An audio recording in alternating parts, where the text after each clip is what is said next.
Hello guys, আজকে তোমাদের সামনে আমি একটু মজাদার রেসিপি নিয়ে এসেছি।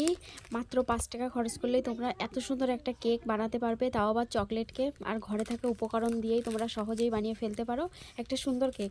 দেখো, ফার্স্টে এখানে আমার চিনি লাগবে। চিনিটা আমি গুঁড়ো করে নিচ্ছি, চিনির মধ্যে কোনো দানা ভাব না থাকে, একদম মিহি করে সুন্দর করে গুঁড়ো করে নিয়েছি। দেখো, চিনিটা আমার গুঁড়ো করা হয়ে গেছে। এবার আমি পাত্রতে তুলে নিচ্ছি।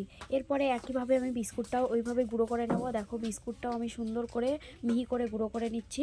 এইভাবে তোমরা গুঁড়ো করবে, তাহলে দেখবে কোনো দানা ভাব থাকবে না। এরপরে দেখো, একইভাবে আমি বিস্কুটটাও গুঁড়ো করে নিচ্ছি। বিস্কুটটা গুঁড়ো করে নেওয়ার পরে আর কিছুই না, আর কোনো কিছুই না, জাস্ট এবার কি লাগবে সেই সব উপকরণ দিয়েই আমি তোমাদের সুন্দর একটা ক্রিম মানে চকলেট কেক তৈরি করে দেখাবো। দেখো, এরপর আমি সমস্ত কিছু গুছিয়ে নিয়েছি। এবার কি উপকরণ লাগছে চলো সব কিছু তোমাদের সামনে দেখাই এক এক করে।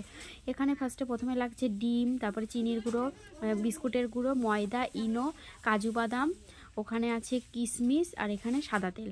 চলো এই আর লাগবে উষ্ণ গরম দুধ। দেখো, এখানে আমি উষ্ণ গরম দুধ নিয়ে নিয়েছি। এরপরে আমি একটা বড় সাইজের বাটি নিয়ে নিয়েছি। বড় সাইজের বাটিটাই নেবে যাতে তোমাদের মাখতে সুবিধা হয়। এর মধ্যে আমি 1 কাপ সাদা তেল দিয়ে দিচ্ছি। 1 কাপ সাদা তেল দিয়ে দেওয়ার পরে এর মধ্যে আমি একটা ডিম ভেঙে দিয়ে দিচ্ছি। ডিমটা তোমরা চাইলে দিতেও পারো, নাও দিতে পারো। আমি আবার দিয়েছি ডিমটা, তোমাদের ইচ্ছে হলে দিও, না ইচ্ছে হলে না দিও। এরপরে দেখো, এর মধ্যে একে একে আমি চিনির গুঁড়োটাও অ্যাড করে দিচ্ছি। 1 বাটি চিনির গুঁড়ো, এর মধ্যে দিচ্ছি 1 বাটি মানে 2 প্যাকেট। আমি এখানে বিস্কুট নিয়েছিলাম 5 টাকা দামের 2 প্যাকেট বিস্কুট, আমার 1 বাটি হয়েছে বিস্কুটের গুঁড়ো। এরপরে দেখো, আমি এখানে ময়দাও দিয়ে দিচ্ছি 1 বাটি। এরপরে বাটিটা আমি মেপে নিয়েছিলাম। এরপরে ওর মধ্যে আমি দেখো 1 প্যাকেট ইনোও দিয়ে দিলাম। এরপরে টুকরো করে রাখা কিশমিশ, দেখো আমি এখানে কিশমিশ ছোট ছোট টুকরো করে নিয়েছিলাম, বেশ ভালো লাগে দাঁতে পরে প্রত্যেকটা তোমার কেকের পিসের কামড়ে তোমার মুখে পড়বে। এরপরে দেখো, অল্প অল্প উষ্ণ গরম দুধ নিয়ে আমি সুন্দর করে মেখে নেব।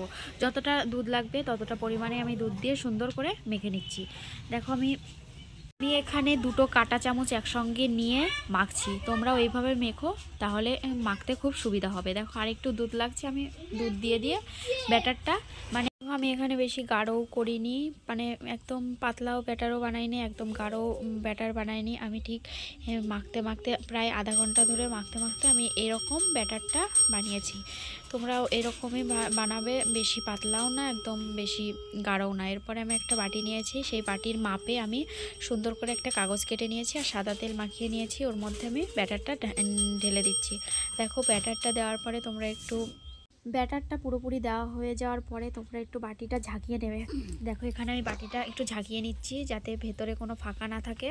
তারপরে দেখো, আমি এখানে কড়াইতে আমি অলরেডি একটু লবণ বসিয়ে দিয়েছি গরম করতে। লবণের উপর আমি স্ট্যান্ড বসিয়ে তার উপর আমি বাটিটা দিয়ে দিলাম।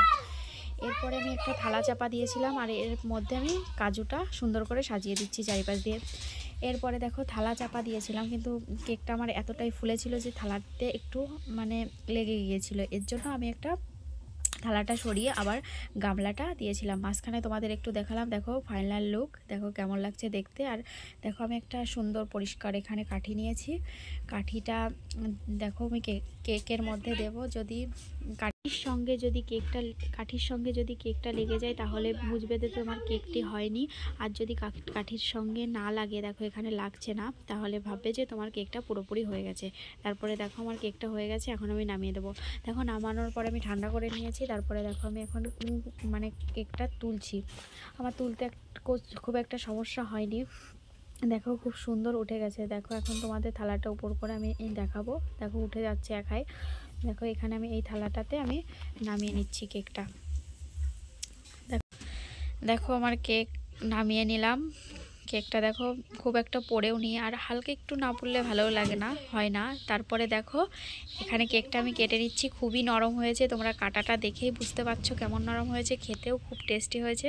তোমরা অবশ্যই এইভাবে একবার কেক বানিয়ে দেখো, খুবই ভালো লাগবে। আর ভিডিওটা কেমন লাগলো অবশ্যই বলো। যদি ভিডিওটা ভালো লেগে থাকে অবশ্যই একটা লাইক করো আর কমেন্ট করো। আর এইভাবে কেক বানাতে কিন্তু ভুলো না, অবশ্যই একবার